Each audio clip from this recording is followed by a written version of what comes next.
The Monday, December 8th, 2025 meeting of the City of Cannon Falls Planning Commission will come to order. Roll call. Johnson. Here. Douglas. Here. Nats. Here. Fox. Here. Nobach. Here. The agenda is before us. Are there any additions?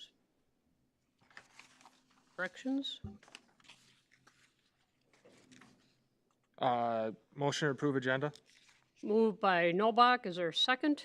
Second. Second by Fox. Any further discussion? All in favor of approving the agenda, say aye. Aye. Nay? So moved. Approval of the minutes. Another short document. The minutes from the November 10th, 2025 meeting. Motion to approve? Nobach moves to approve. Is there a second? Second. Second by Knotts. Any further discussion? All in favor, aye. Aye. Opposed, nay. So moved. There is no public input, so we will move on. There are no public hearings. We have one thing on the agenda, and it is discussion only, no action. Ordinance amending Cannon Falls City Code relating to the Cannon Valley Fair. Turn over to Izzy. Okay, so today is just more discussion on the fair ordinance. I'll just kind of recap. I gave you all the documents and then the summary from Friday where we kind of had a public input open forum for residents to come in and share their thoughts and ideas on the proposed ordinance. We had a pretty good turnout that day, so a lot of time put towards that. And overall, I'll just kind of do some overarching themes. A lot of it was we like the fair as it is during the 4-day normal event. In terms of camping and outdoor storage, there was quite a bit of opposition to that. Many people felt that the ordinance was too ambiguous as it is written right now. They were worried about planning the ordinance for future councils, future commissions, future fair boards. So keeping that in mind, wanting to ebb and flow with that. More of a focus on agricultural events, less motorized events. As you know, a lot of discrepancy with the noise. So that was a major component of Friday. And then a lot of just descriptions of people's experience with the fair board, with the city, their experiences with the fair. So that's all drafted out with you. People that couldn't make it sent in emails and thoughts, so those voices are still getting heard. In terms of today, it's just a chance for you to take a look at those ideas from the community, and then hopefully we can kind of hash out a continued path forward with this. And first of all, a huge thank you to Izzy, who was here pretty much all day Friday, listening to all of us from the community, and thank you for doing that. Remember, we don't do that anymore. We can just do thumbs up. Okay. So, comments from commissioners. Izzy, what kind of feedback did you get, and what do you now with the data that was presented, that we got from the monster truck rally, was it in the fall or whatever it was, and I see that dropped off of this, which is great, but how do we deal with other items on here like demolition derby, motocross, autocross that could potentially exceed those levels? Have we thought about that? I'll just say in terms of Friday, I will say every person that came in was opposed to anything motorized. So Okay. just based on the people that came in on Friday, it was total opposition of anything motorized and loud. In terms of the fair board, the last meeting that we had, I think last Monday, there was discussion of a reduction in the frequency of events, changing the definition of special events to remove those motorized events from that category, and then changing the duration of the amount of time that they could do motorized events. In terms of the standards, I guess you still have to look into how we're gonna. Yeah, because it's still written like they need to meet it, but what happens Yeah. if data gets presented that says that they're not meeting it? You know, that's kind of a concern I have. Mm-hmm.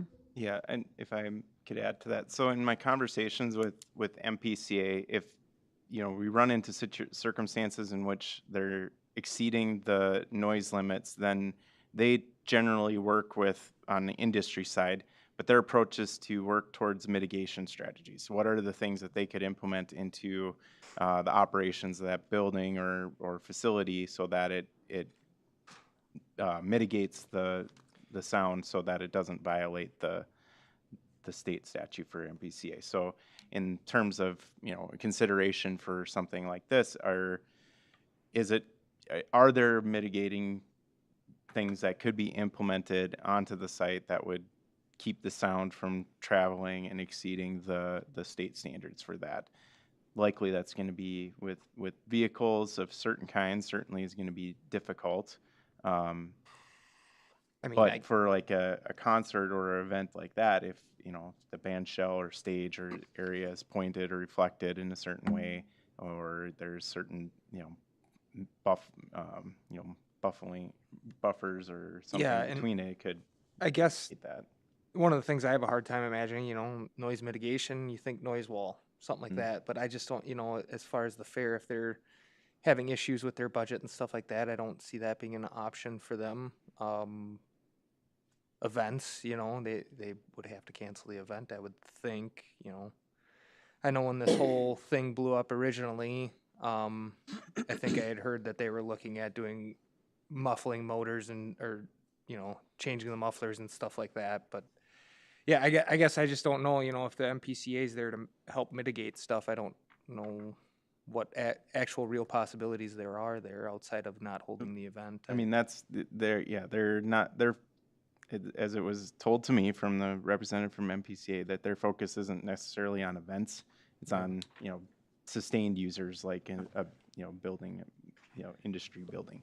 So, how they would approach this, I don't know specifically how MPCA would, but I would take that, their approach for mitigating an industrial building and try to apply a similar fashion to this. So if the event could exist within the noise standards, so no more than a combined 5 minutes of over 65 decibels during the daytime and 60 decibels in a 30-minute period over an hour, evaluated period, and that's the standard, bleeding into the residential areas.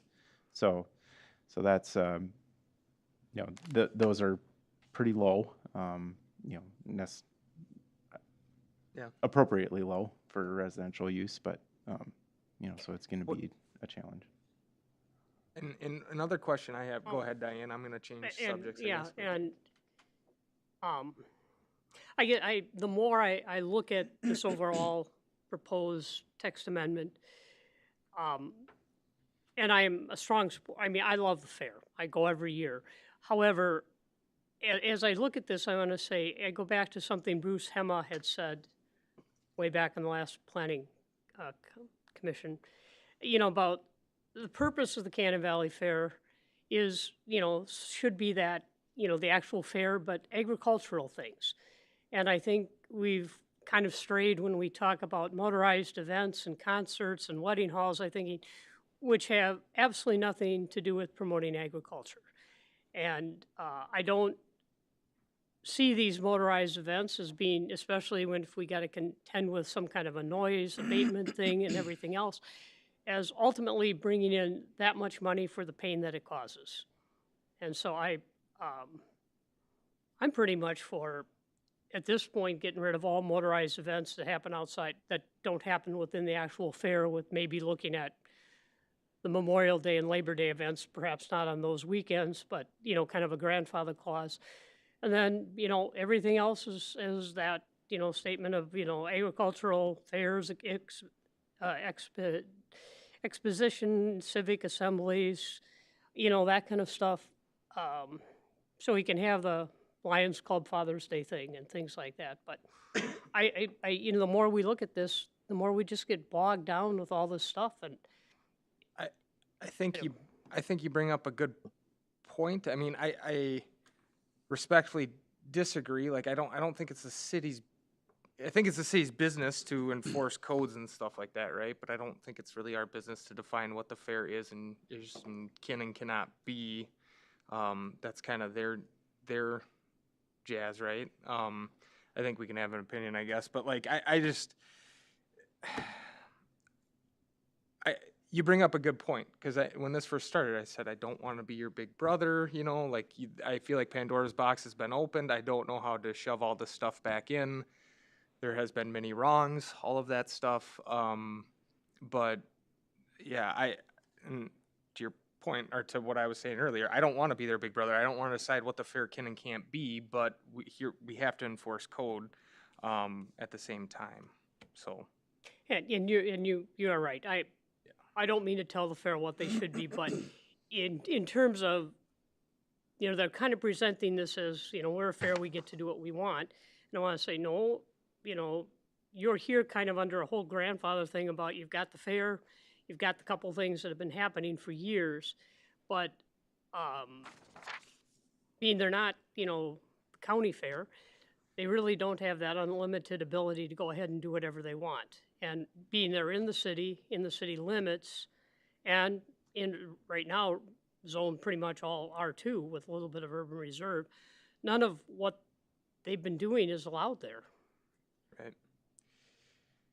One of the questions I have, Izzy, maybe you can help me, or John, why can't we do something like permitting like we did, and I don't know what we did back when we used to have a street dance downtown. Why can't we do an event permitting like that, where there's, immediacy to it, where it's a single, hey, you got one chance at this, you got immediate lessons learned, that went terrible, we're not doing that ever again. Pre-approved sort of list, we've kind of talked about that. Can the fair come to us with the list each year, and then we pre-approve it? That way, and I get there's not much flexibility there, but at least then we can feel out how things are going, and kind of take a look back. Oh, that didn't go well. We don't want that anymore. There's enough people that hated it, that sort of thing. Can we do something like that? And why can't we if not, I guess? I guess in terms of just a pre-approved list of events, I mean, they're still in non-compliance in R2. I couldn't go over to the industrial park and just have them give me a list of, we're gonna have this event in the industrial park or blah, blah, blah, and then just me approve that. I don't have any statute upon that. Let me try to rephrase it. Maybe I think I'm way what- off base, but like, for, if there's events that run through the city, chief has to come to the police commission and say, hey, we're doing the racing event downtown, the bike racing event, keep in mind it has to go pre-approved, it has to go through a certain, that police committee, and then it has to go through council for approval. Why can't we do something like that for this? And I hear what you're saying, but I feel like we do it for certain other things, so. But they're not probably in the R2 zone. Okay. And I think there are limits in terms of permitted uses, conditional uses, other kind of uses in an R2 zone, most of which aren't any of this. And I'll say too, a lot of discussion has been on, we can just do like conditional uses for events, and we'll approve events on a case-by-case basis with a CUP. But CUPs aren't case by case, they're permits that run with the land that are recorded with the county. So if every time a fair wants to throw the Lions breakfast or have some sort of community event, that would have to go through a whole public hearing. It would have to go through the entire CUP process just for a small event like that. So when we think about doing conditional uses, they aren't really applicable to short stints. They're long-term. And, I suppose you could think of, interim uses. Interim uses would be more applicable. Interim uses are used for short term. You know, it's a business that maybe we allow in a residential neighborhood for a short time so that they can get their ground running, and then they're no longer applicable for an interim use. But that still is a pretty tedious process. The same thing, public hearing for the Lions breakfast seems a little less efficient. Could you do an interim use type deal each year for the summer or something like that? Or here's our list of events, interim use, pre-approved list, good for the summer. You would still be going through like we did with, we'd go through a public hearing as, at least on that first basis. And that's, in my opinion, that's not a bad thing, because then the residents get a chance to say, hey, that went very bad last time. Yeah, and that's, and, you know, and that is a kind of a function of why they exist, because usually.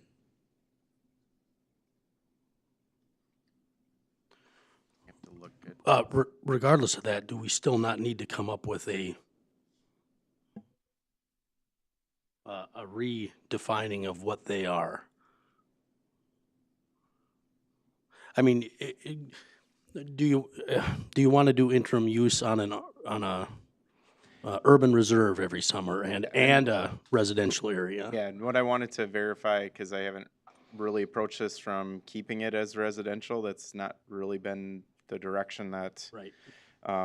we had. So I want to make sure, like, even if we allow for interim use in residential, like in R2 zone, I think we'd have to verify Oh, yeah, yeah. verify that, because we do allow it for Yep. some other but yeah, we did for, you know, I know the most recent IUP that we did is in a residential zone, so they are Yeah, applicable. we did it but- for that Mhm. body shop or whatever.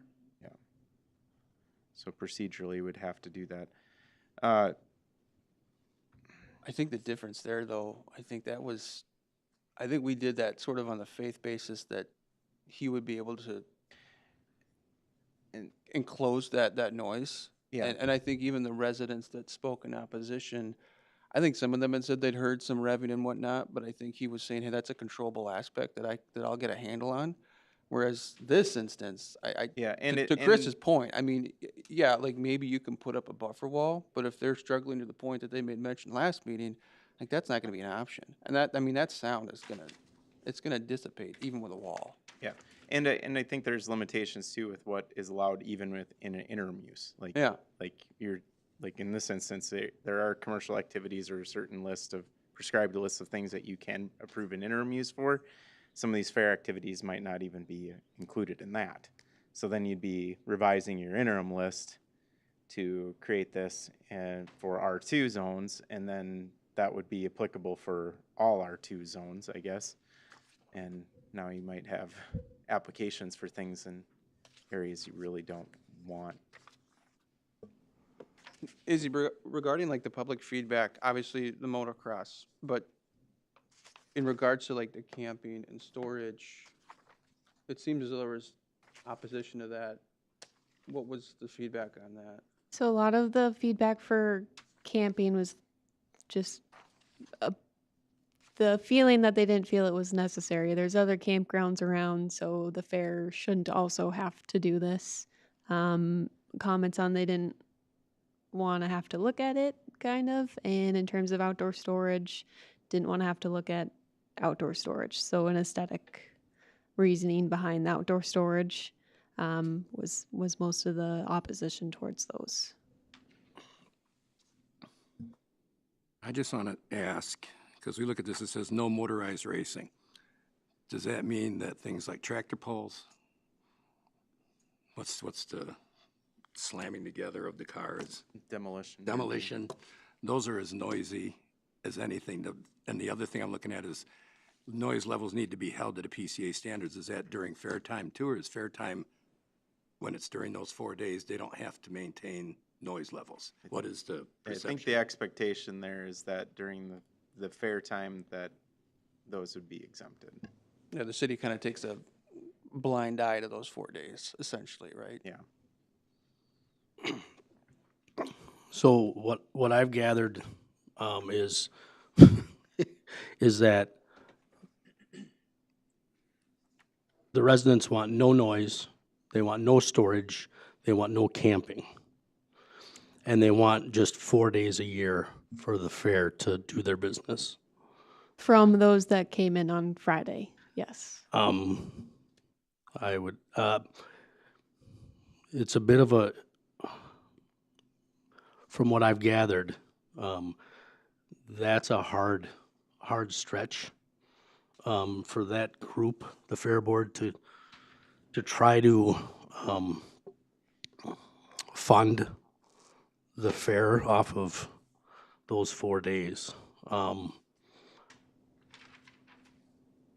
I've met with members of the fair board over the last couple of weeks, and there seems to be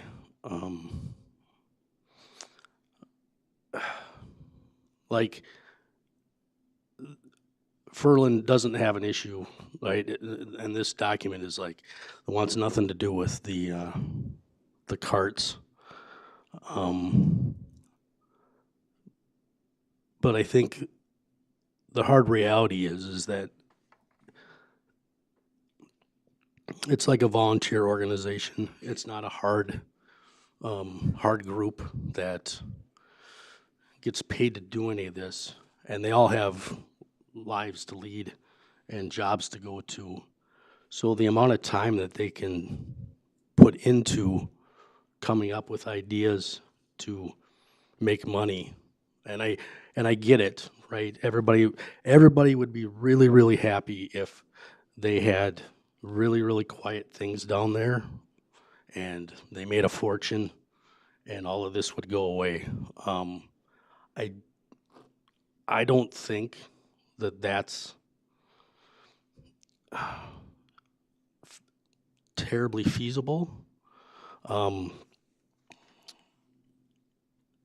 Because it really ties hands. I mean, I get that you don't like the noise, but then when you come in and you don't like the look of the storage down there, and it's like, well, the reason they have the storage down there is to make money, right? So what is it that you don't want, right? Can you live with the storage if there's less loud events? Can you live with if they have like a Renaissance fair for some odd reason, right? And there's people down there in tents and they're doing stuff. And those people want to be there for 2 days, and the vendors are there and they've got trailers that they want to camp in because they don't want to drive 4 hours back to their house, so that they can be up and running the next day and all that, right? There's got to be a little give and take on what you can live with, right? You can't just say no to everything, because it's not fair to them either, right? I mean, that's my opinion, is that you can't just come in here and keep saying that same old stuff, right? Because it doesn't. There needs to be some give and take somewhere on it, because I think they're going to be really hard pressed to not do anything, and I think some of these events aren't super money raising events, right? I don't know what they bring in when the Lions have their breakfasts over there, and I don't know what the storage. I think there's an eking by, right? However they can, right? Harness racing, I don't know what that brings in. Obviously, they feel like that they need to have some other events, and I get that it's noisy at times, and I get that I don't live there either, right? But there needs to be some sort of,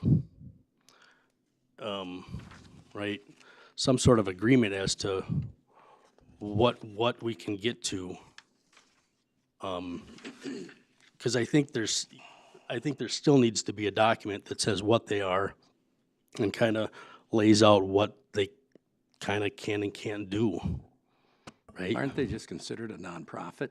They aren't a fair. Right, but it's not nonprofit or profit. It's. I mean, you want to designate it a business area? and just call them a I guess what I'm business. saying is, there's fairs all over the state. Right, some of the documents in here talk about a lot of them, and it talks about how they are designated. Yes. And they're a little bit all over the place, right? And the thing of it is that the city needs to figure out what they want this to be. And just saying they can't do any of it is kind of hard for them to deal with. You know what I mean? But if you, and I understand where you're and- coming from. I and guess what I'm looking magically- at, they've been around for 150 Right, years. but it's not the same. But I guess what I'm saying is, each Yeah. year, they know what they have to do, and they aren't really, they've heard what the people have to say, Right. but they're still saying, no, we got to do this. And I'm like, there's got to be other ways besides racing and motorized vehicles and everything else that they can make money and be a solvent nonprofit. And that's what I'm thinking, like, I heard, like, what is there, Friends of the Fair or something like that. You know, what they need to do is probably get more people from the city to be parts of the Friends of the Fair and say, hey, we're looking for ways to make money. What ideas do you have besides motorized racing so that we can be solvent and we don't have to Right, but think about nobody, how to do it? but you'd be amazed at how little people want to get involved, Well, I think. I get it. You know, everybody's got lives, right? Yep. And just magically, and the thing of it is that if you know, you're like, okay, we come up with something, there's an investment there that you have to put in, either time and probably money to do an event, right? Let's say you come up, let's do a Renaissance fair. Let's do a whatever, right? Something quiet. Let's do a wine and cheese thing. All of that takes a lot of time and a lot of effort to get that word out, and a lot of the time they are dealing with the weather, right? You can set up an event and fingers crossed, you hope it makes money, but it might not. Right? I understand. Right. So it's kind of like, how much do you want to stick into something that's new? And I agree with it. It seems to me this whole concept of the fair raising funds through any kind of motorized racing is a very recent development, like the last couple of years. I mean, we've had the two, Memorial Day, Labor Day events. Everything else was at the fair, and pretty much we didn't have that. And you look at their 990s, and one year they, 5 years ago or something, they showed a loss. Every other year they've made a profit. And I didn't see any significant bump up in their profit level when they had the motorized racing. So I'm not, I'm really not sure that. Based on what though? I mean, when you say that they had their two events on the Labor Day and Memorial Day, As far as I know, and they I have no. I looked at the 990s online, okay. which shows revenue, expense, and the difference. And it shows major categories. And I think one of them was filled out incorrectly because all of a sudden there was no program revenue, and there was every other year, and it wasn't 2020. But that to me is the introduction of this, all these motorized racing events and their desire to go forward with that changes the nature of what happens in that R2 urban reserve zoning area in a way I think that is very detrimental to the people who have homes there. And I don't know, I have no idea exactly how we go about, Well, I think figuring out. here's how you go about it. You listen to everybody, Yeah. and then you make some really tough choices, and ideally, everybody walks out unhappy, Yes. right? Because there's going to be, because in my opinion, both sides need to get some of their wishes, right? So if it's, we don't want any, we want no racing of any kind. We're okay with the derbies, as long as the derbies are on just one weekend of the holiday. One holiday weekend was something that was brought up Correct. and willing for the Fair Board to do. And the And, other one on a non-holiday yeah, weekend. and in exchange for that, we're fine with Outdoor storage, outdoor storage. yeah, and And- camping when they have events there. Yep, correct. So that's what needs to happen. I mean, just going over and then figuring out how to write that up appropriately. Well, yeah, and I mean, I think the public would be more at ease about it if it wasn't so ambiguous, is what we've spoken about right. before, right? I mean, you say But- special event, it's like, well, that could encompass any and everything, Right. right? And even like with the storage, I mean, does that mean it's outdoor to where it could potentially be an eyesight, or is it gonna be enclosed, or what is that? Well, right, so currently they have outdoor storage and indoor storage. Yeah. So I guess the question is, yeah, so then what are we looking to expand, right? Is it both? Is it one or the other? And I agree. I mean, I think as far as the fair is concerned, I tend to agree that the motorsport is kind of a non-starter, just based on the fact that it doesn't seem as though they're gonna be able to adhere by the noise ordinances. But when it comes to like these other ideas, I think it's important we consider them. But also, I think what we struggle with is we look at the language in here and it's like, okay, well, that encompasses a lot. Like, that's pretty general. And I think that's the public as well, to where, unfortunately, the fair has already taken an inch and they've gone about a mile with it. And so now you get an ambiguous document and the public's saying, well, we trusted them the first go around and that didn't go so well. I would offer that at this point, I don't think the expectation is that we're moving forward specifically with that document. I think that was it had created the opportunity to start the conversation. We clearly understood and heard now from people that there are a lot of components of that are beyond what they're willing to say yes to. We heard that, in the time that I went to the Fair Board meeting, that they were even willing to, make those concessions. When we met with them last week with a member of the neighborhood, there was a lot of conversation about reducing those things down, bringing if there is a motorized event, what are the specific things that are okay? Is it a demolition derby? Autocross serves very similar to that. They're just not crashing the vehicles into each other. So, and bringing those definitions actually into it, like, alleviating that ambiguity, and then creating the specific limits and reducing those down. So that they're absolutely willing to do that. But to believe, to Jesse's point of they still need to be able to do something, because in order for them to function and operate the fair and ensure that they can, preserve this space and keep doing that activity and their mission, generating revenue is important, and they have an asset that, in some ways they can do it. Now, we're trying to define, well, what can you do with that asset that still preserves the qualities in the surrounding neighborhood? I think that's very important. However, I'm in service clubs, and we have a mission to do a service to our community. And when I was in Kiwanis, it was very specific to doing things for kids, but we still did fundraiser things that weren't necessarily kid focused, like fish fries and parking cars during an arts and crafts fair. Like, we do those things to support the other mission that doesn't make us money, but is a good to the community. So I think I think that's an important aspect to figure out. Now, I want to address that R2. There are only 2 interim use allowances in R2, and it's for satellite TV ROs greater than 1 meter in diameter and special home occupations. So in order to do that, you'd have to add a significant tier of allowable interim uses to that zone if we were going to preserve it as R2.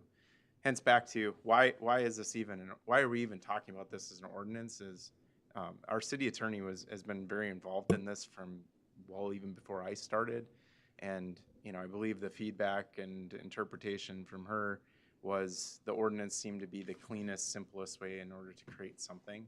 We still can create lots of limitations in terms of how that's gonna happen, and we can even create the interim uses in there to say, hey, if anything beyond these few things right now, if that's where we wanted to, if you were going to allow that to be, they all have to be done by interim use, and so that's gonna require a public hearing, a permit, a cost fee associated with it, and a renewal annually. So, I guess. I think one thing, and I said this last time, I have a hard time with, and I know this is what we directed you to do, but I have a hard time doing this because I feel like this is the fairs, and again, I'm not anti-fair, but I feel like this is their golden ticket from a legal standing. Hey, you just codified us, we're in city code, and we're able to do whatever we want that you just approved, as opposed to. Then change it. Yeah, no, then- don't Right. get me wrong. But my point would be to what you said earlier. Both sides should be unhappy, ideally, right? If you do this Right, right. right. I But- mean- but I think if you give the fair this, I think residents are going to be very unhappy. sure. Right. So Right. yeah, this I needs ag- work yes, if I we're going agree. to approve it and even consider approving it. But if there's a different way, I don't know what it is, but it'd be nice to explore it, I guess. But that's kind of where I'm at. But And that would be easier if if we got more. I mean, when I talked with Ferlin at the meeting we were at, and he is he is very open about trying to do right by not being a pain in the community, right? But he also realizes that that they need to do. two, because I take Ferlin at his word. But what happens when Ferlin's gone? and Oh, someone else gets absolutely, hold of right, this? Like, and that yes, there are issues with doing this that open up a whole can of worms, in my opinion. And I don't. right, Again, I don't have the answer, but I do see this as not right. So actually that's being incorrect. that's why I think this document needs to be altered, fine tuned, changed, whatever you want to do. And I don't know. I mean, And And I, Just- just to ask a question, which may be a lawyer question, but, and I understand, our concern all around is we can't predict what future city councils do, we can't predict what future fair boards do. And if we write it in such a way that it's real easy to change, any hard work we do might, but is there a way to write into, if we do create a new zone called fair zone, is there any way to write into that ordinance to say that in order to change anything, it has to have like a supermajority of the council, or would that just be totally impossible? I think it's already statutorily in there that they do need a 3/5 for ordinance change, regardless for rezoning. Yeah, but super would be 4/5, where you'd have, or I was thinking of, 3/5 is beyond 50%. okay, so. yeah, I was trying to think of, there's one place where you have to have like, In rezoning from 5 of those residential, 6 yeah, people vote rezoning your yes. residential to commercial Industrial or or- yeah. industrial is a 4/5, and calling for a feasibility study for a assessment, a project that could have an assessment to it is also 4/5. and I didn't know if that might offer some more reassurance to people or not. look, You would need to first amend the ordinance to add that as a component for approval, I guess would. I Because think there'd right be now, two that, actions. yeah, because right now, fair zone is not anywhere in our ordinance. Correct. So So- we're crafting it, Yeah. rezoning it, but. But you- and I don't know if That- that would make people feel more reassured or not. I guess what I'm looking at is, there's only one designated fair zone in the whole state. Says right here in the conclusion, Waconia, the city of Waconia is the only one that designated an F1 fairgrounds district. Why do we feel we need to be an F1 when 99% of the rest of them aren't? Because- Why do we need to do this? How are we different than all these other ones? So this one is back to that legal distinction of agricultural societies have state exemptions from local zoning restrictions or zoning regulations. This is not an agricultural society as designated by the state. It's a fair association, so they serve as a independent nonprofit.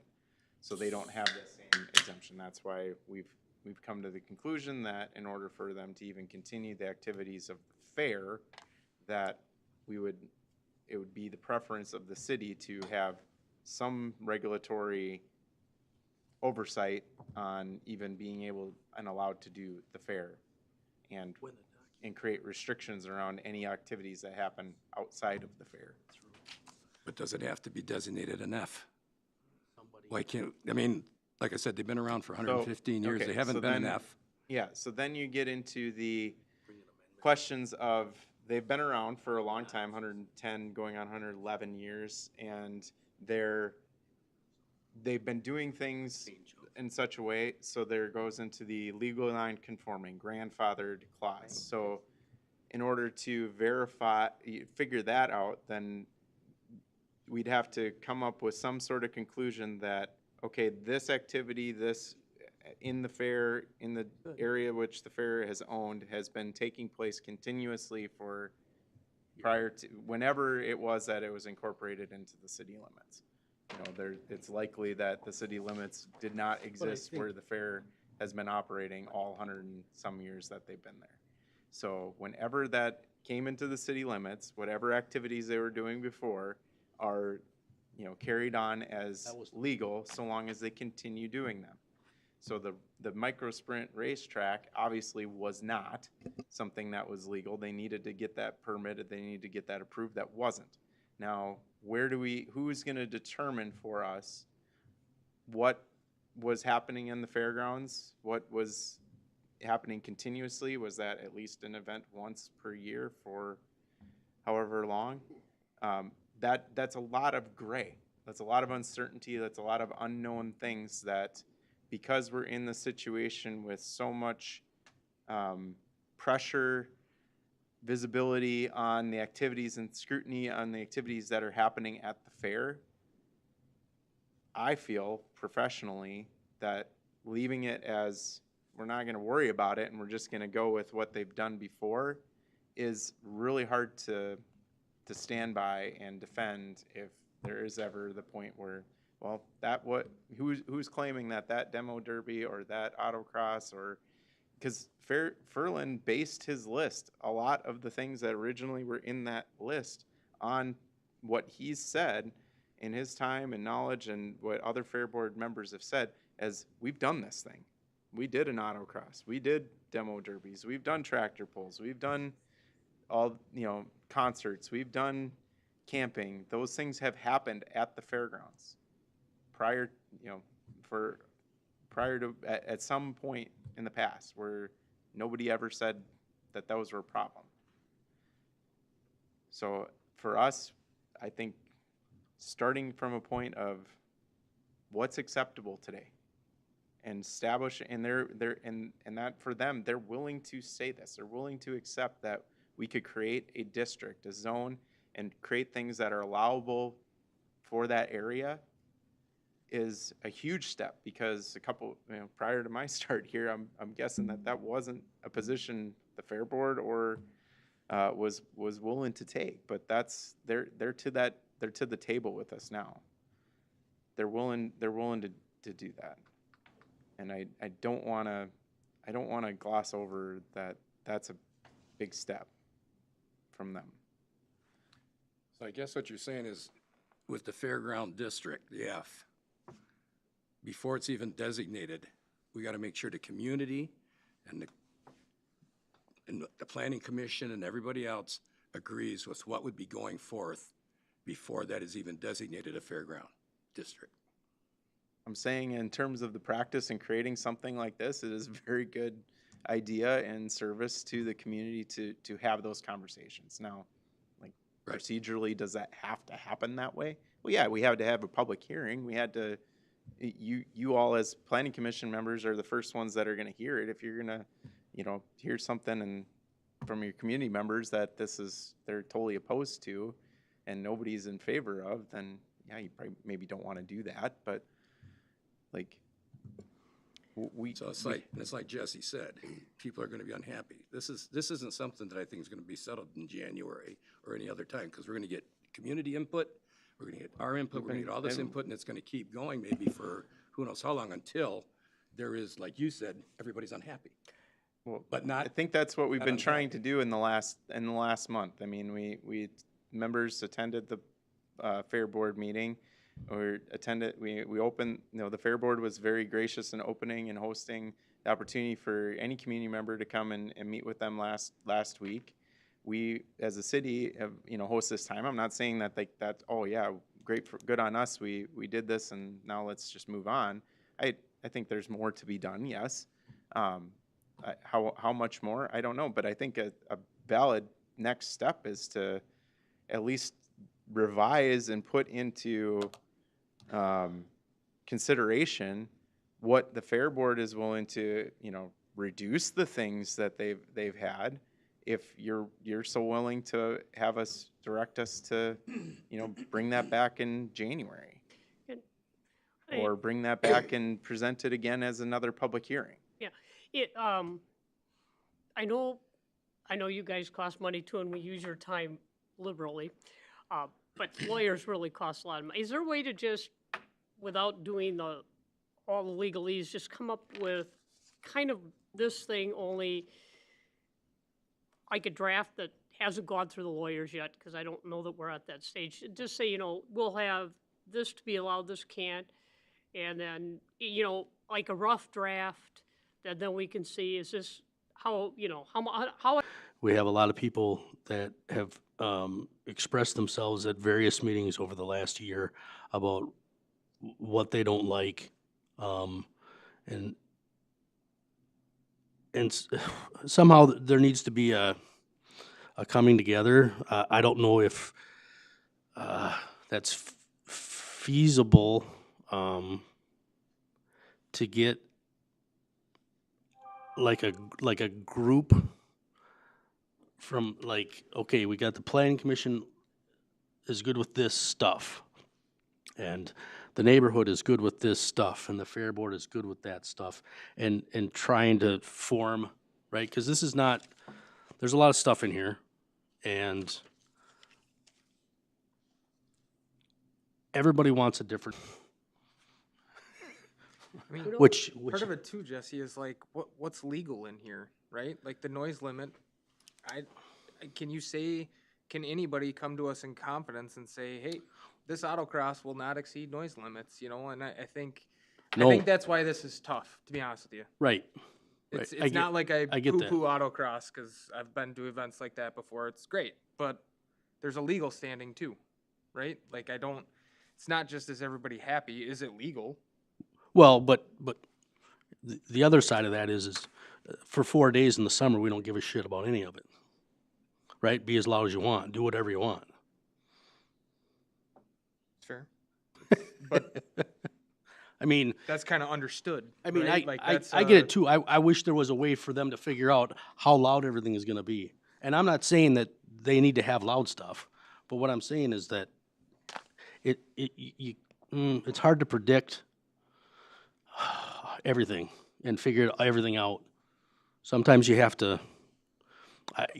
Sometimes you have to go with something that's not this, and come up with something, and then unfortunately resubmit changes later. I was going to say, this that says doesn't give us a great opportunity to resubmit changes later, in my opinion. Yes, we can amend this, but it's not immediate, it's not reactive. right. I get it, but it's welcome to government. Right. I mean, I wish there was a quick fix for all this shit, but there's not. And excuse my language, but this is the last one. Right, So. and I mean, I just devil's advocate too, and Right. and this is why we're up here, and this is why this is very tough.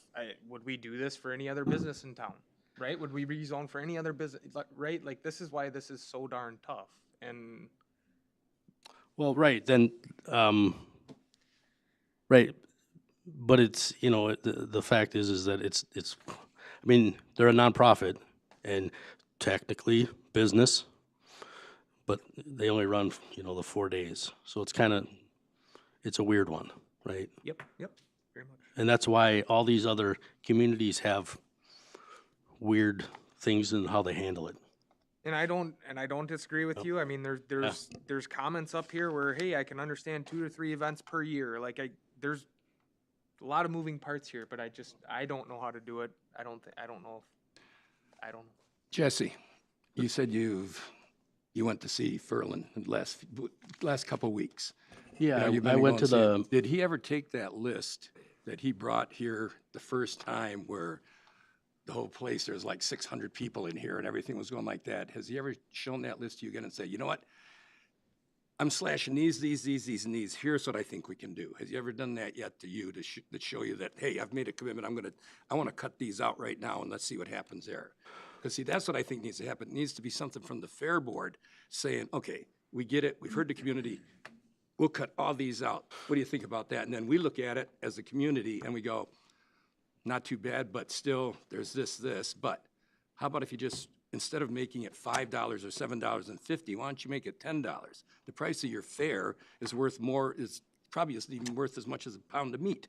It's like, they've got to get into the reality that people are willing to spend, if this is a good program, which the fair must be because it's been around this long, $10 or $15 to enter the fair would add a lot of money.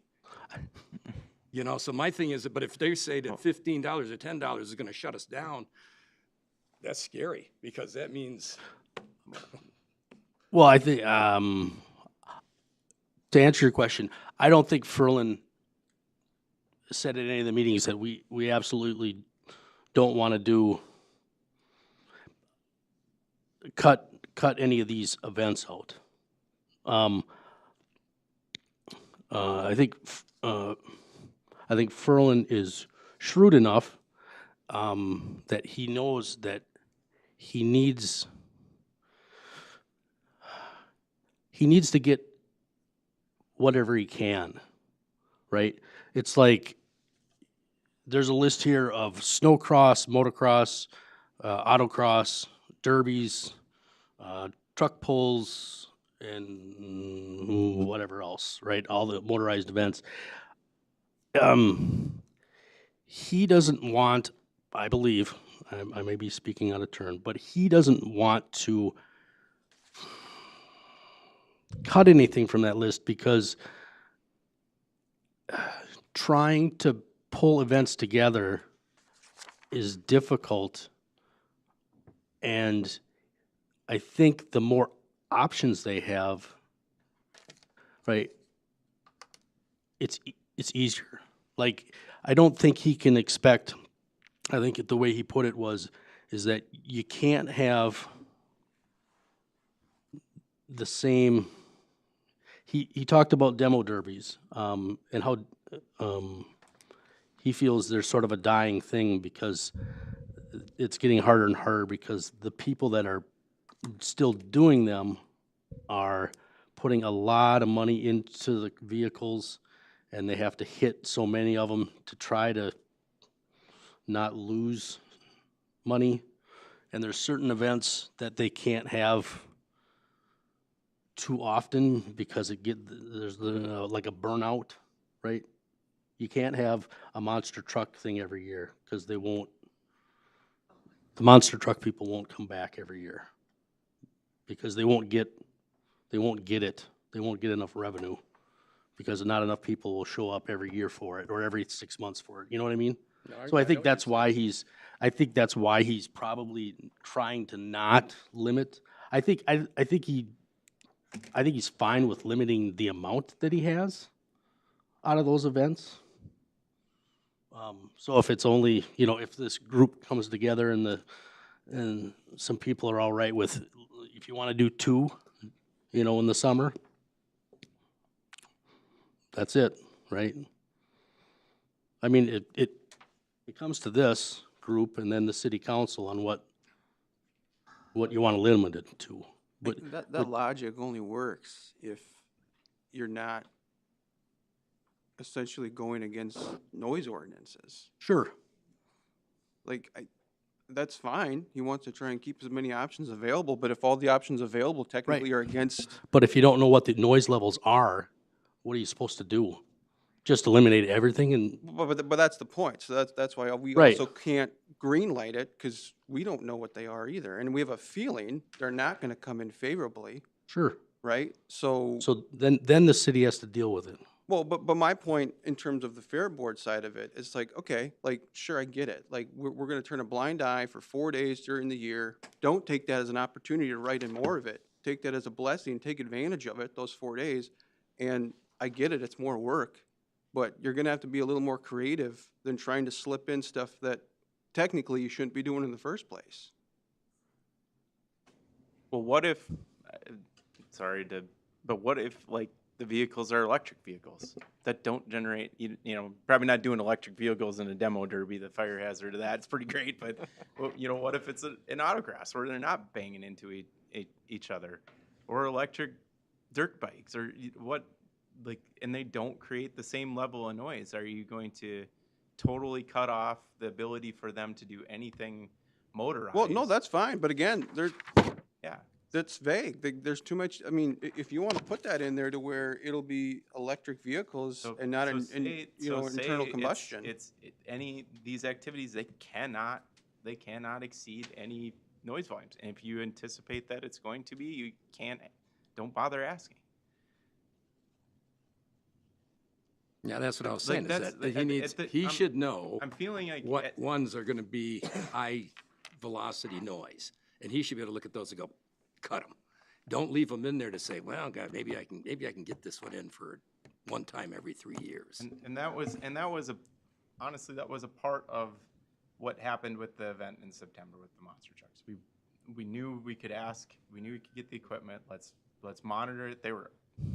Berlin was absolutely in favor of monitoring it, figuring it out, understanding what the circumstances were, and the results were not good. And we clearly know that type of event is not going to work in this location. So we're not going to do that. So Well, and that's what I'm saying. So if that's the case, that's good. Let's write it down and say, this isn't what we're gonna do. So that's gone. That one's taken care of. We're not doing that.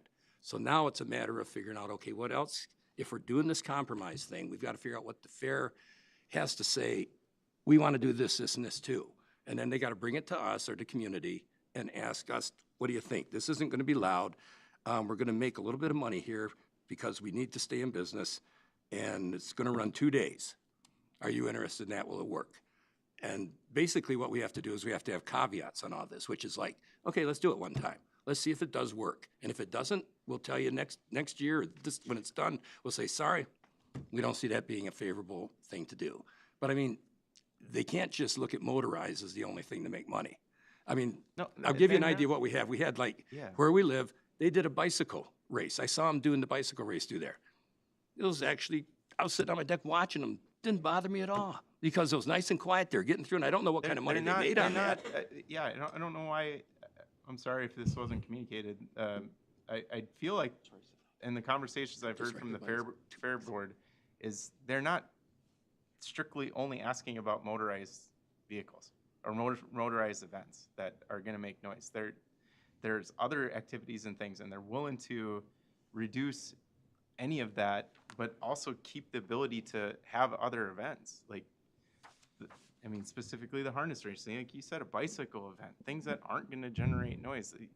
Using the space has function for, certain things. Like, and it's they've been there, they own it, they've been maintaining it and operating there for a very long time.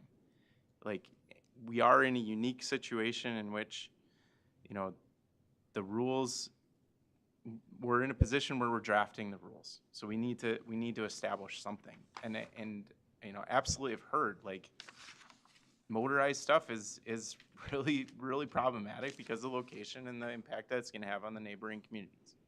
And I know the fair understands that too. That's not, I think we'd all benefit if we're dispelling the ordinance that's in front of you the things that have happened in the past and working forward with establishing what the limitations are. And the fair is doing that. That's been the response that I've seen from them, not only in the planning commission last month when I was attended the fair board meeting, and the conversation we had last Monday. And if they can hear from the people that are in opposition of the things that of the things they've done in the past, and trying to help them establish the things that they're going to do in the future, I think you're going to get to a better result a lot faster than, okay, fair, give us your list. We're going to nix these things because we're hearing from the community. And then we go around this over and over again. Because procedurally, there's different ways we're going to have to act that are going to have very specific time requirements in order to be able to do them. I hear what you're saying, John, but at the same time, I feel like they've had the opportunity to hear the public every time we've had one of these meetings. This is not good. We don't like this. And then the first time this draft comes to us, there's a bunch of stuff in here that the public has specifically asked not to do. You know, so I don't know. I think that's how we got here, I guess. Again, I don't know how we get to the next step, but I hear what you're saying. If we want to revise this, certainly, but I think this was an attempt to try to put something together, right? To define stuff, and then to deal with some of the stuff, right? And I know there's something in here about 6 events per year and all this, and I don't know if it was ever addressed or not, but like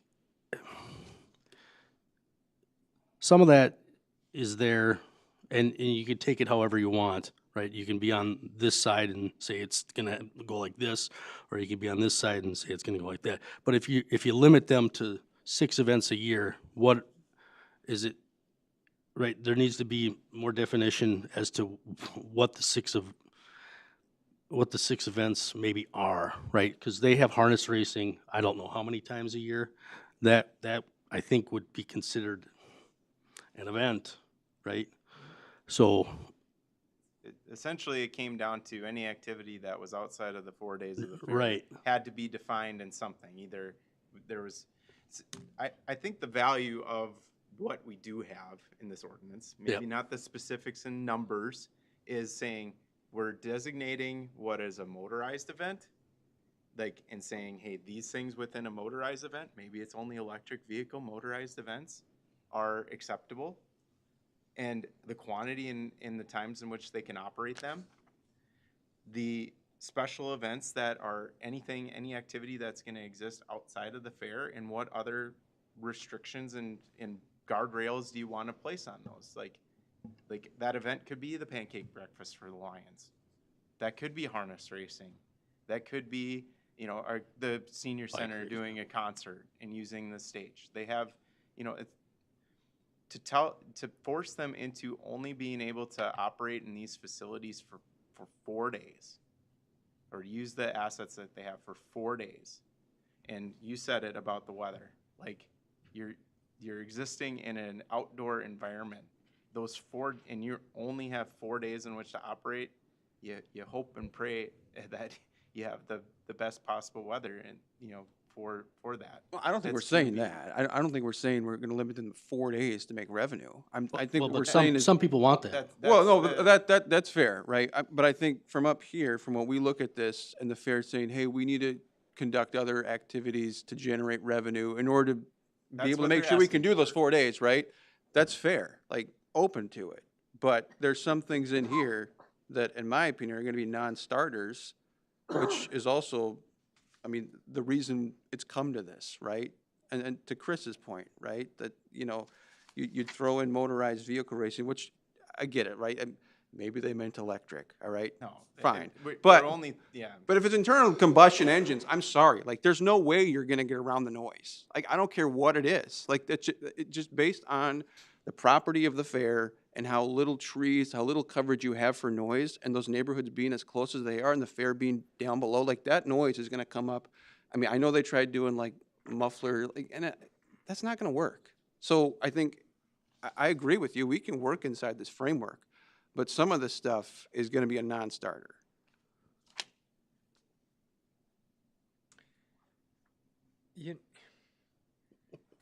I guess I'm looking at the special events thing here. Special events not held during the Can Valley Fair, subject to the following requirements. Can Valley Fair Association shall provide the city notice of a special event, including a description, schedule of special event at least 30 days prior to the start of the special event. Is there opportunity in that clause for us to do something more on a case-by-case basis, or is there not? Like, this really doesn't give us the approval or the ability to approve or disapprove the event. In but the conversation we had, we're trying not to get into trying to approve and deny everything all the time, because what if there was a fundraiser for a community service organization or a church or something Yeah. that wanted to do it and they didn't know what the 30-day window, and they didn't give the fair board and everybody an opportunity to officially approve it. And it, you know, are there activities that everybody's just fine with? Like, and I don't know. I mean, I guess my whole thing is if you go on a case by case basis, you're allowed to, you know, at our discretion in the planning commission and the city council's discretion to approve those case by case, aka speak for the community based off the input you're hearing, and then you're allowed to react and be proactive about the next event. That's why I'm stuck on that. And another challenge we run into is in administering, permitting, you know, from the administration level, permitting activities. It's better for us when we have objective, measurable things to, you know, evaluate. Because if it's, well, this church is going to host a pancake breakfast, but that church wants to host their, you know, they want to do an outdoor service, but they love to play music with their outdoor service, within their church service. So, okay, black and white. The pancake breakfast isn't going to make noise, but the church service that does this is. And maybe church, so we tell a church service, no, you can't have an outdoor service there. Well, we've let them do it in John Birch Park before. yeah, And we don't, you know, we own that. yeah. But now we're telling them they can't do it in the fairgrounds, which we don't own. The fair does, but we've told them they couldn't do it there. I mean, it's hard when we're, I want to avoid the risk or the situations There's in more which liability. we have, no, not necessarily liability, but the arbitrary decision making. Yeah, okay. Because that does get you into issues. I mean, I've seen it in the city that I worked for. Like, it wasn't necessarily arbitrary, but that was the argument the person tried to make, and they went all the way to the Minnesota State Supreme Court with it. Yeah. And got a law overturned. So, I mean, I've seen how these things can go from this to worst, and that's part of what we're trying to, from, I guess, my perspective and staff's perspective is, yeah, we're not going to move forward with this if there's animosity. I don't think anybody's feeling a rush to do that and forcing this upon anyone. I mean, there is a time limit though, right? I mean, logistically if they want to do For anything next this year, summer, yeah. If they want to have any activities next summer, yes. I mean, logistically, I think they would want something by February or March so they can plan out their summer. So I think there is some arbitrary time limit on it, but John, would this affect other nonprofits? So like whatever we decide to do with the fair? No, this is So about, if the other we're- nonprofits came into you and said, hey, we want to do a pancake supper, and they follow through everything else, they can do it. do they own land, and are the things that they're doing in the land that they own in violation of the zoning, overarching zoning district in which they're doing it? That's the questions we're asking. That's the questions. We're talking about they own this property, and we regulate the use of that land through our zoning ordinance. And their activities that they've done there for a very long time do not align with the existing land use that is on this property. so again, I'm probably beating a dead horse, but what about churches in residential areas that have to do they have to file for permits to do hey, we're holding a special event fundraiser this Sunday? Do they have to file for a permit to do that, or have an interim use permit for that sort of stuff? Are they, you know. if the things that they're doing, are they in violation of the ordinance? Are they outside of are they violating the noises? Are they outside of the time restrictions in which activities can happen that generate noise or, you know, the use of the property? But like the church itself probably has, you know, the standing with, that they're, you know, it's probably defined in the code saying, yes, a church is an acceptable use in this zone. I mean, this, back to, you know, I guess back to the legal determination at the end of last year, beginning of this one, that specifically any motorized race and activity, the fair was on notice that the city was not allowing that to happen, and outdoor storage of vehicles was in violation of R2 districts. Those were very specifically called out in the compliance letter that those things couldn't take place because they were not in compliance with the R2 zone. So I guess for tonight's purposes then, John, I know you want us to have a discussion. Do you want us to end that discussion with some sort of semblance that you want to take to the fair in terms of what we've sort of come to an Consensus of a parse back all of these things, or we need to work with this framework and you need to provide us back something that, you know, that isn't going to generate noise because it's evident that that's a non-starter. I mean, I think I would prefer, if this is what we're gonna do, I'd prefer the fair come to us with, this is bare bones, this is what we need to operate. And then that gives us a good standing to, you know, really see what they're working with, I guess. You absolutely need 5 events that are motorized? Do you? If that's what you need to operate, you know, I don't know. I don't know if we have the appetite to do that. Do you only need 1? Do you only need 2? Okay, that makes the picture a lot more clear. Do you need outdoor storage? Do you need, you know, and I get they're throwing everything at the wall to see what sticks, but I think if they came to us, personally, I thought what we did last Friday was great. People were able to come, give to you. We got stuff we can look at before the next meeting. That's awesome. That kind of gives them community input. I think it'd be great if the fair came up with what their bare bones are minimum for operation, and then it gives everybody here a chance to look at it. It gives the community a chance to look at it, and then maybe we can make a better decision. That's just my opinion. I don't know. And I like that. I guess I go back and forth trying to figure out what we're saying. With motorized events that aren't electric, motorized events that make noise, we're saying they have to comply with the noise regulations, in which case, pretty much we've also decided that most of them probably won't.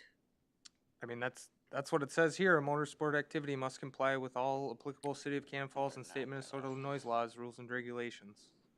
I think it says it twice here. I think the special event says the same That was thing. clear. We had, in our conversations and discussions about this, there was never talk of exempting those events outside of fair time from any sort of state regulation regarding noise. So in one sense, and none of us really know the answer.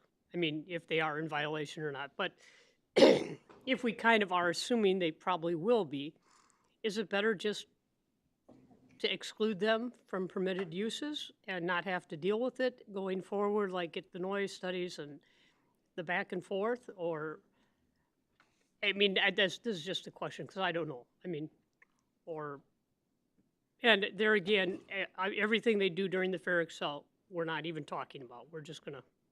Well, I guess the other question would be, Diane, if we're not entirely sure, but we're of the opinion that they're probably not going to pass those noise ordinances, and they come to us with this document, are we going to vote in favor of it? And even if it were to get past us, do we think council's going to vote in favor of it? And I would probably say no. I mean, so I think they'd be sending us a dead ask from the get-go. We don't know what the council will do, No, though. I'm not saying we know that. I'm just saying, right, to where, Yeah. I mean, I don't think many of us up here would be very comfortable, you know, approving it in the hopes, but probably knowing that, yeah, that's probably unlikely that's gonna occur, right? So, I don't know. Me personally, I wouldn't be able to vote in favor of it based on the fact that we don't know for sure. And we've already had multiple instances of the public saying, not okay. I think the interesting thing here is that with everything that came, no one came on Friday to say, hey, I'd sure like to see racing. I'd sure like to hear those cars. Nobody came and said, I love the noise. I want you to make sure we have, that's the thing that we should just use as our gut line is nobody came. So that means maybe there's somebody here that likes racing, but the thing is, majority of the people obviously don't. So yes, that should be, like Isaac said, a moot point. If you do electric cars, I can think about that one. I can think about that. But as far as any motorized vehicles, motorcycles, snowmobiles, tractor pulls, it can be done during fair time. I'll give that caveat. But anything outside that time, I don't think no motorized vehicles, period. By the fair board. Jesse, you looked like you were going to say something.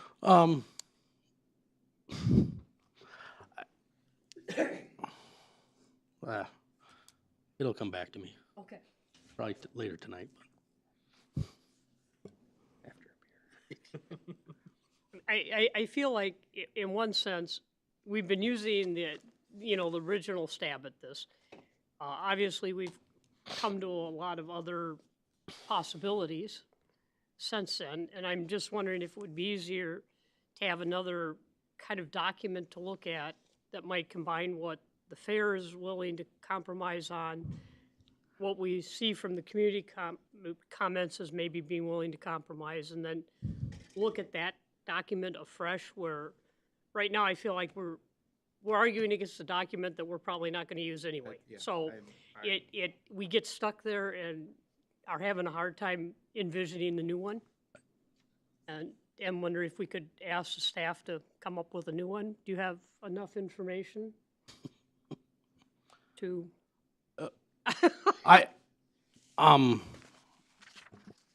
Here's my 2 cents. I like this document in that it covers a lot of stuff, right? I think what needs to happen is that this group needs to take in what Izzy's collected, what we've read, and come up with better verbiage, meaning put in no racing, no motorized stuff, put in whatever, right? If it's a non-starter, put that in. If you got a problem with it, put it in, right? Because kind of all we're doing is rehashing stuff.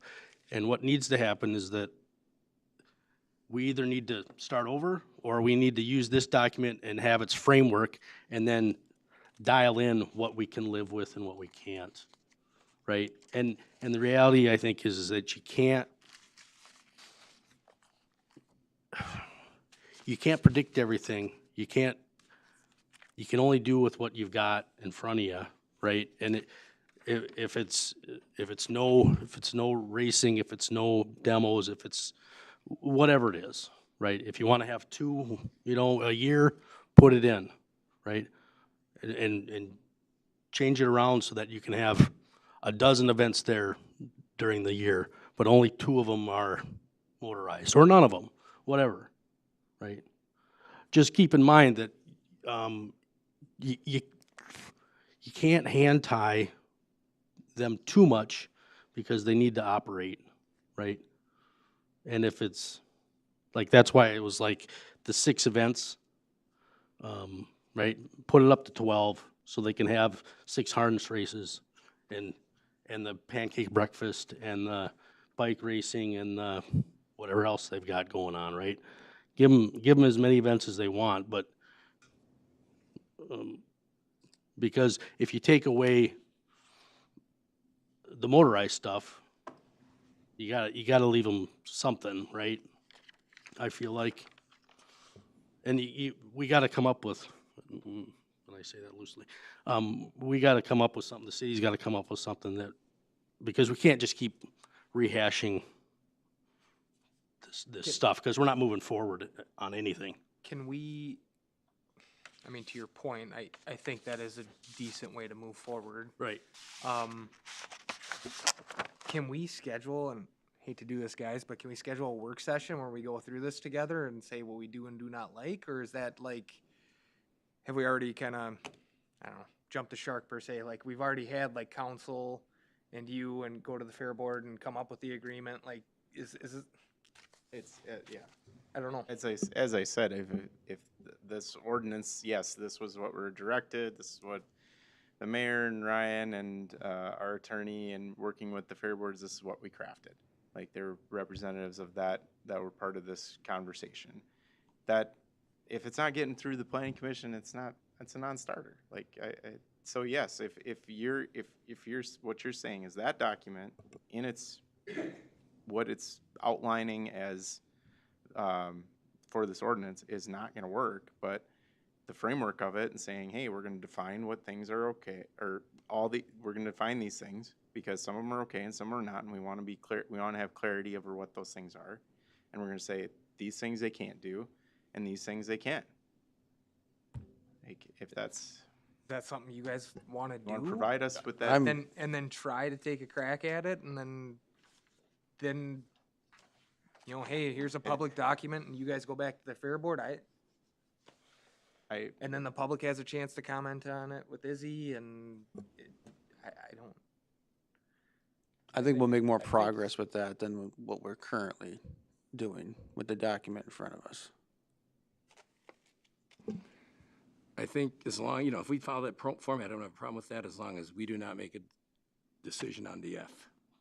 I just don't think we should make a decision until we know that everything is in place the way we want to see it. Yeah, no, it's okay. Let me go back. Procedurally, we will not be bringing anything back to this thing. I'm gonna take it as a consensus. That draft is dead. Like, that draft is dead. Anything that comes back before it goes to this body for a decision will need to be posted, and we'll have to do a public hearing like we did the last month's meeting on when it's there. And it's not, and in my opinion, for where I'm not going to feel comfortable with putting in front of there until we have a lot of conversations and commitments and acceptance from you all as stakeholders, these residents as stakeholders, the fair as a stakeholder, in terms of, hey, this we can feel comfortable with bringing up in a public, putting it in front of a public hearing. So, like, that's when it's coming to you as a decision. Okay? Yep. And that, you know, we have to post for, that has to run for a cycle of 10 days. You'll get letters again of what it's going to be if you're, you know, in the area impacted. If your indication is, hey, 350 feet from buffer from the affected parcels is not big enough, we need to make it bigger because that's the state standard. So that's why they go out in a certain way they do. Like, let us know. So how do we do this, John, in terms of, That's your question, I think, where you're at. So Chris has talked about, offered up a work session. Do you feel like, I think what we did originally was we had, you know, certain members of a committee. I think in terms of getting through this in the most, I don't want to use the term in expedient, but like efficient time fashion, is there somebody designated from any of those stakeholders that we can all just sit in a room and work through this? Spend a couple hours and really do that, where they, you know, the neighborhood feels like, hey, this is somebody, these are people that could represent us and our interests. You know, the fair has their people, that if there's a member of the planning commission that can be a part of, participate in that so that they're, you know, we're not coming back here and with, oh, we're just gonna hear from that, because, you know, clearly that was a misstep of that representative group did not incorporate everybody and didn't incorporate any of you. So what you saw clearly had issue with. Like, the people that have the issues with these things and the people that want something, they should be in the room together talking about it. And hopefully we can, you know, work through something that we can put within the frameworks of that style of ordinance to have it comfortable that we can bring it back. If it needs to come back first in a work session before it then comes into, gets published as a public hearing, I think that might not be a bad idea either. I just don't want to. I feel like I like what you suggested because there's so much ambiguity here. But if I can get, if the fair walks away unhappy and the citizens walk away unhappy, but we have a document where there's input left and right, and then it comes to us, I mean, we've taken a feel lot of better about input, it. but Yes. I feel like if we had to, we told them today, hey, John, you and Izzy, go back and draft everything and make sure we're doing our best to incorporate the messages and impact from these community members and make it fair and balanced. We'll do that part, but I don't think it's gonna be well received. but I just mean having those stakeholders in the room, like you said, during a work session, where perhaps. I mean, are they willing to do it? Like, that's the question. Is somebody willing to step up and do that? Because Ferland tried. They invited them to the fair board. A few people showed up, and they provided some input and asked some questions. We had one member of that neighborhood come to the meeting last Monday. Now, I get people are busy. Scheduling of everything is always a challenge. This is why community engagement's really hard. But, I mean, I don't know. Is that really, on the other side of the coin, is that really neutral ground? You know, is that? We hey, can you're meet going- here. Yeah, that's what I'm It's saying. fine. We'll host can them we do here. a work session here with Where's a stakeholders? safe space for that conversation to happen, so it's not feeling like you're on anybody's turf. Yep.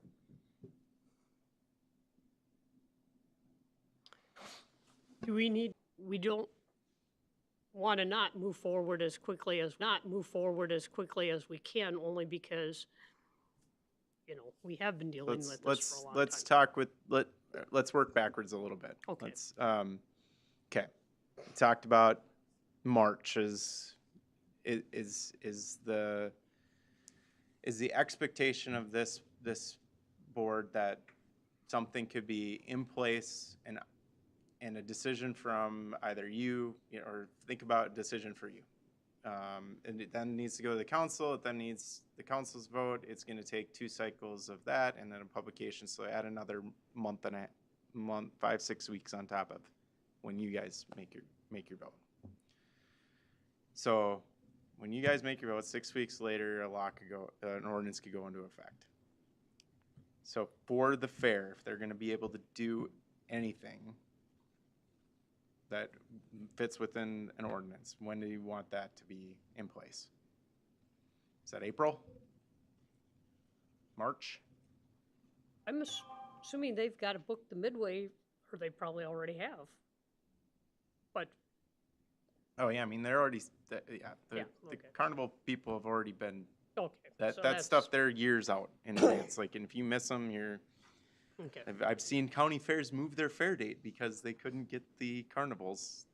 Okay, so, I mean, we were saying it would be nice for them to know by March, but that would mean we'd have to make the decision in February. To get the 6 weeks for the, you know, because that would give you one February council meeting and one in March. If we do this right and it gets past the planning commission, I think the council is probably going to see and be appreciative of the process that we went through and, you know, likely approve it. But so they're going to be able to kind of function with the anticipation that it's like they know what they have to work with. Well, should we just work on the basis of March? And, I mean, do you want to reach out to the fair and just ask them Yes, if that's yeah. workable? And And it'll if, be a conversation that I'll have, so. yeah, and if they have more leeway, that's great, and we have more time, but, yeah, I agree, I think it's more work, but I think it's necessary in order to get something through, so. This is why have committees, as we have council, like if a community as a whole and every single person to be involved in these, decisions and actions like this, it's really hard. Like it's gonna take time. So, okay, so let's think March. We have our decision done by March. We're posting in February, so that gives us a work session probably in, are we work sessioning it in February, or do you have a special meeting that you can do that in between? I think that's probably doable. So it would give us from now until probably middle January to have those groups together to kind of come up with something. And I wouldn't expect, I mean, we had 5 meetings, I think, just to even come up with that. Mm-hmm. And a lot of back and forth and in between, so. How many people do we have on the groups? Like 3? That's a quorum. We only have 2, right? Well, not of planning commission members, at most 2. I mean, that's absolutely the, Community involved. yeah. That's 2 or 4 or 3 or whatever they want.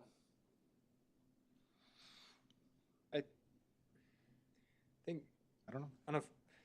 unfortunately, I think the less people, the better, because then it's just, you condense opinions and, Is there, and you compromise however you can between people. But I do feel that if whatever group we come up with, if the fair feels like they need 2 people, then I feel like you need 2 people from Yeah. the community on that side that are unhappy. You know, it should be equal in that sense, but.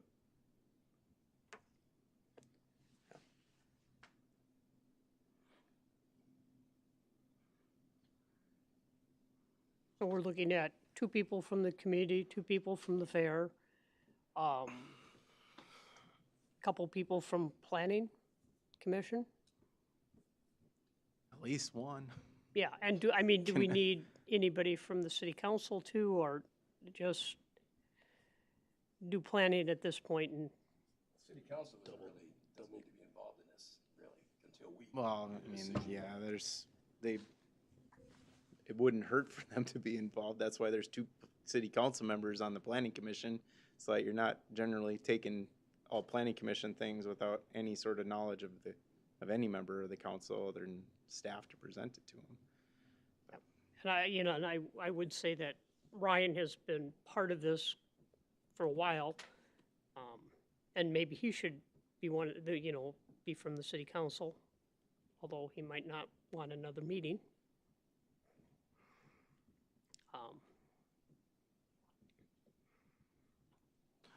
So and Jesse, are you going to stay on a few more months next year? Or? No. Okay. The best I could do would be a member of the community, and I don't think I am representative of the community, right? Because that community is up on that side. I mean, I just need, for me, I just need this to move forward so that there's something, so that the fair can know what their constraints are, right? And however that gets done as efficiently or as quickly as it can, right? In the end, there might just have to be some awful decisions made and push through for whichever side. They're not going to be awful. We will figure this out so that Well, it is reasonable for well, all but parties concerned. Somehow, I think it is possible if we work together for both the fair and for the community. I'm an optimist at heart, So, John, so for us to go forward with this, right, to have this way of looking at it, you're looking for 2 people from planning, 2 residents, and then, 2 people from fair, right? And ideally, council has representation in that, right? Yeah, Yeah? I think that sounds reasonable. Okay, so then for tonight's purposes, I mean, I think planning can at least get our part out of the way. Mhm. I'm happy to volunteer for Okay. that one position. I'm not sure who else on here wants to do it, but just for expediency's sake. So I think you're volunteering to be part of the, Sure. okay. I'll do it also since you two are already on the city council, Chris and you, so it seems ridiculous to have you be on more things. And since Jesse's bailing, Chris, you're fine with this? I'm okay with it. I don't know if you, so from city council, how do you determine who goes from city council? Like, I like your suggestion, but that's blindly volunteering, Ryan, you know? Yeah, well, I mean, he has been a part of this group Oh, up to this 100%. point, and so, But- and if John thinks it's good to have two council people there, you could be the other It's, council person uh, there then. But no, then we'd have, No, you no, can't. you can't do that, we'd have, Well, I but now we'd guess, have quorum on. depends on how late this gets scheduled, but if committee assignments all change next year, like, I don't know. I don't wanna Okay, assume, like, so everything is- right now, is it a consensus of this group that Isaac and Brian be part of this? I'm not even gonna call it a negotiating group. No, it's just a stakeholder group. Yeah. And then how do we get the, okay, so everybody's okay with this? Okay. And how do we identify the two community members? Who wants to volunteer? Yeah, I was gonna say, can, the community members who are here, Well, Kurt's not here, and there's a few people that aren't here, so. right, can Do you- you do go you guys back and wanna- talk yeah. with each other and try to come to a consensus? And then let John know? And if you pick the wrong two and somebody else comes back and yells at us, we're gonna put it back on you? I don't know. But, you know, because obviously there are different community inputs too, so, you know, come up with the broadest. I won't be on it, because Okay. he's on it, so.